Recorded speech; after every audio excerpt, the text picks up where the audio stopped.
За алдартай бизнесмен, инженер, зохион бүтээгч, хөрөнгө оруулагч Elon Muskтай бүгдээрээ танилццгаая.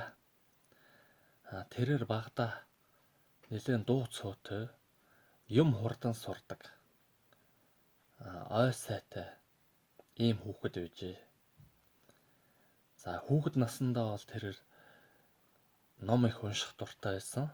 За ямар сэдвэр уншиж байсан гэхээр ихэвчлэн адал явдал, уран зөгнөл, за сансар од гариг иргэсийн тухай ийм зохиолууд сонирхож уншдаг байжээ. За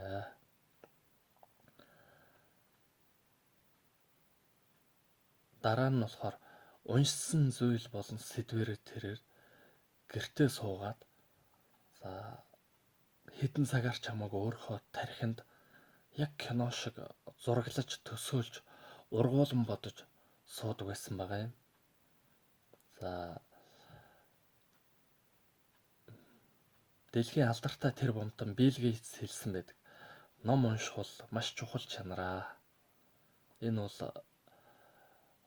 боловсролтой дүүцэх хэмжээний чухал чанар гэж хэлсэн байдаг.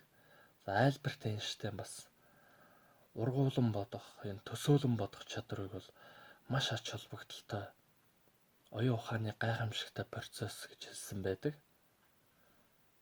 За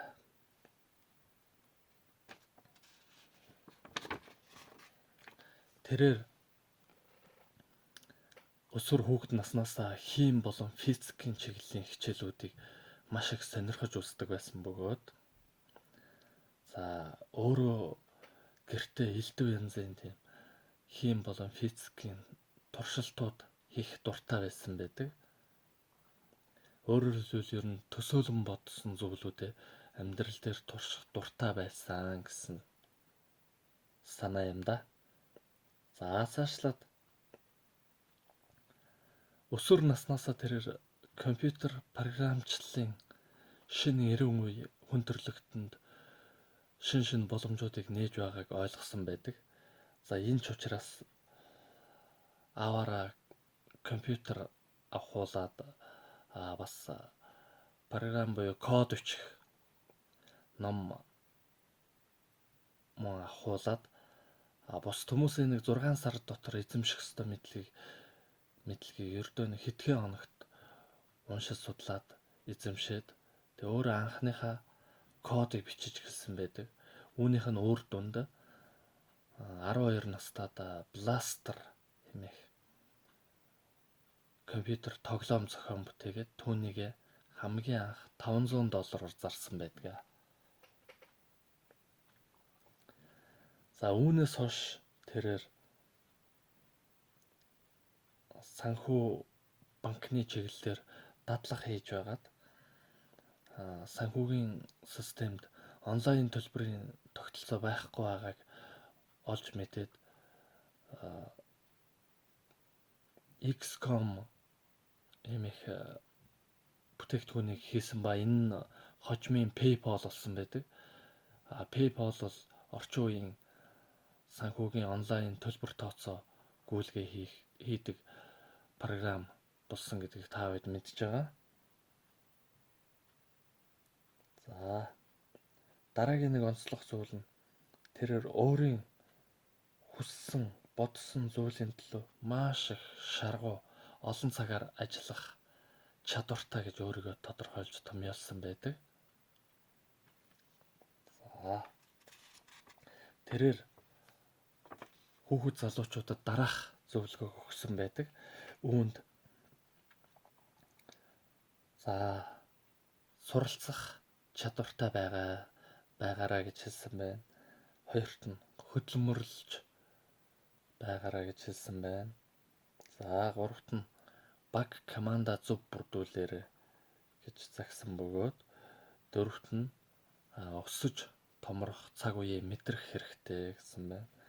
За тавт нь аливаа зүйлийг уул сүртэй нягтлж хийж байгаараа хэмээн сургасан байдаг.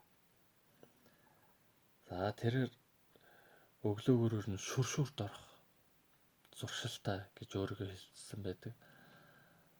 Магадгүй энэ шүршүрт өглөө болгоо орно гэдэг бол тухайн хүний оюун ухааныг шин сэргийг болгож за нозоорсон, ядарсан байдлаас нь гаргаж улам сэргэлэн эрч хүчтэй шин санаа бодол, оюун ухаан тархинаас нь ундран гарах тэр боломжийг бий болгодог байх талтай.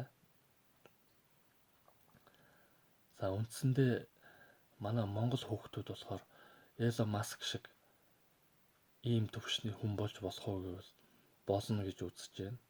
Бүрэн боломжтой. Ингэхийн тулд манай хүүхдүүд яах ёстой гэхээр зэрэг маш сайн уншиж судалдаг баймаар байна. Ялангуяа төрөл бүрийн ном, сонсдог ном, цаасан бол онлайн номнуудтай их сайн танилцж явах хэрэгтэй. Уншихаа болов сэтгэхээ болно гэж хизээний мэрэг үг байдаг. За дараа нь тэр төсөөлөх чадварыг бол их сайн хөгжүүлэх хэрэгтэй байна. За байгаль шинжилгээ хичээлүүдийг илүү төлхөө үзэж тэдгээр дээрээ практик туршилтуудыг сайн хийдэг болмоор байна.